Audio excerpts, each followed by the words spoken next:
Na nimesema mimi Sifuna, mtu yoyote ambaye atatusaidia kufurusha Kasongo ni rafiki yangu. Tukianza na ndugu yenu hapa anaitwa Fred Matiang'i.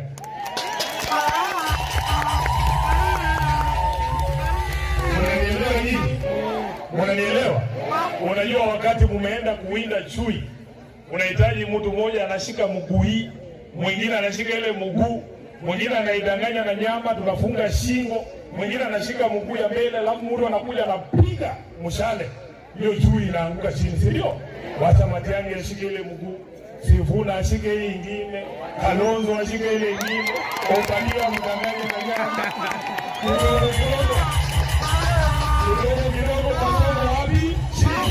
Na hawa ndugu zetu ambao wako ndani ya chama cha ODM wanasema wao wanasupport hii kitu inaitwa broad based. Hakuna ubaya, wewe support tu, lakini msifikirie nyinyi ni wajanja sana. Ukikaa unasikiza mdomo ya hawa watu wa broad based, wanaona wao ni wajanja sana.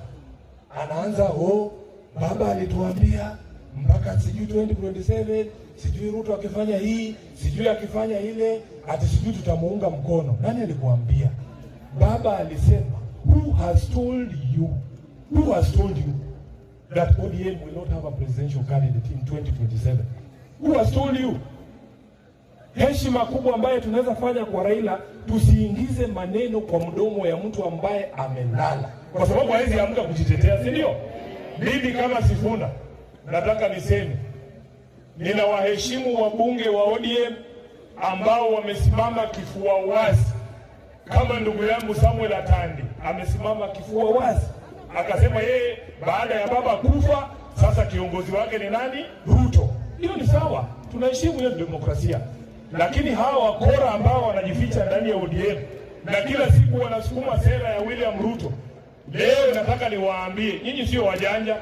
Tunajua ile kitu mnasema na tumeonea nje ya 18. Na sisi ambao tumesema hatutamuunga mkono William Ruto, pia sisi tupewe nafasi ya kuzungumza. Lakini ile kitu ambayo tunajua ni kwamba nchi yetu haiwezi kuendelea jinsi ambavyo inaendelea.